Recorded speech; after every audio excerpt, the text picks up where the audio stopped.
welcome back to Cooking with Katie. I'm a registered dietitian with White Earth Public Health, and I'm back cooking with Gail again. Hi, I'm Gail, and I work with Katie at White Earth Public Health.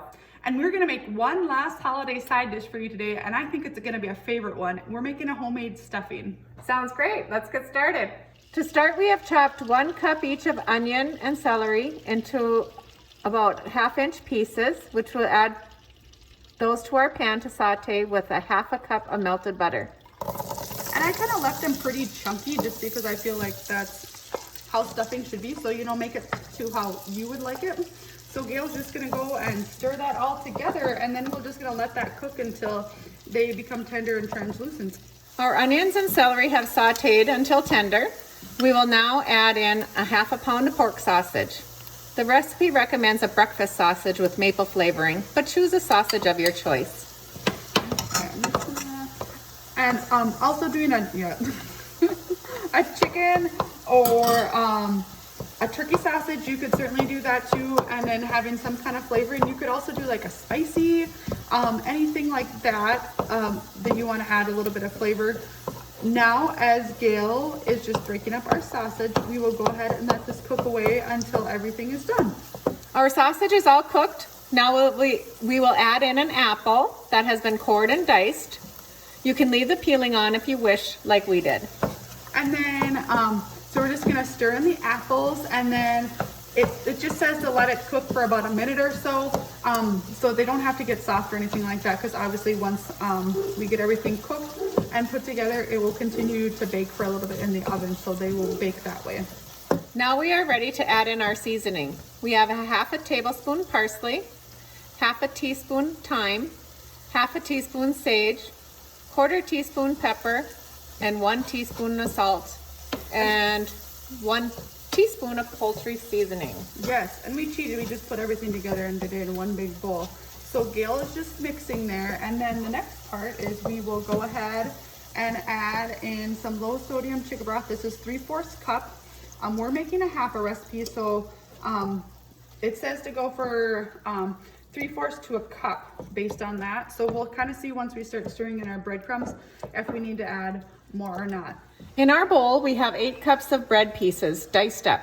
We went ahead and cut up our bread last night and let it set out overnight to dry out some. We are just going to pour our bread pieces into our dish of spices and turkey. Sausage and apple, right? Yeah. Yeah. A little bit of everything in here. And if you do set your breadcrumbs out overnight, wild. The bread comes out overnight and they're not quite dry enough, like you need to cook. You can put them in a 250-degree oven and let them cook for about an hour or until they get crispy. So I kind of did a combination of both. They still weren't quite dry enough, so I did do that. You can also buy your own breadcrumbs, so that's an option too.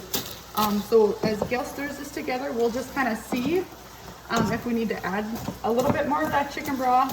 I'm thinking we do. I think that is kind of, and you don't want to add too much because then it'll take forever to cook and it dries out. But yes, this is definitely a little bit on the dry side. So we'll just keep mixing that together. And in the meantime, we sprayed a 9x13 baking dish. Yes. And if you're having a hard time, getting it really stirred well in here, that's great, because we're just going to dump it in our 9x13 baking dish. And then, if you need to stir anything at all in the end, you can. Oh, this looks good. It sure does. Here we go. So shake that up a little bit, and then we will put it in a 350-degree oven. The total baking time is about 30 minutes, and we'll check it about halfway through and just give it a good stir. All right, so it's been cooking for about 15 minutes. Oh my gosh, you guys, it smells so good. And it is starting to come together. You can tell that it's drying out. So we'll put it on for about another 15 minutes. You can still tell that it's not quite done yet as well. So we'll let it cook for another 15 minutes. And I mean, the crust is already a little bit brown, but that's what the recipe says, that you're gonna see a little bit of browning on top, and it's still gonna have a little bit of moisture in it. So just kind of make it how you'd like it. Our stuffing is done and it looks great. It smells so good. This is amazing. I am gonna definitely have to put this on my holiday baking recipe list. So what we did today, just the basics, you know, the apple was kind of different, but you definitely can take different twists on this. Like I talked about the mushrooms, throwing in some cranberries, dried cranberries, and wild rice would be an amazing stir-in. So keep those ideas in mind too. Thanks for joining us. And don't forget to check out whiteearth.com for today's recipe along with more side dish recipes. See you next time. Bye, Merry Christmas.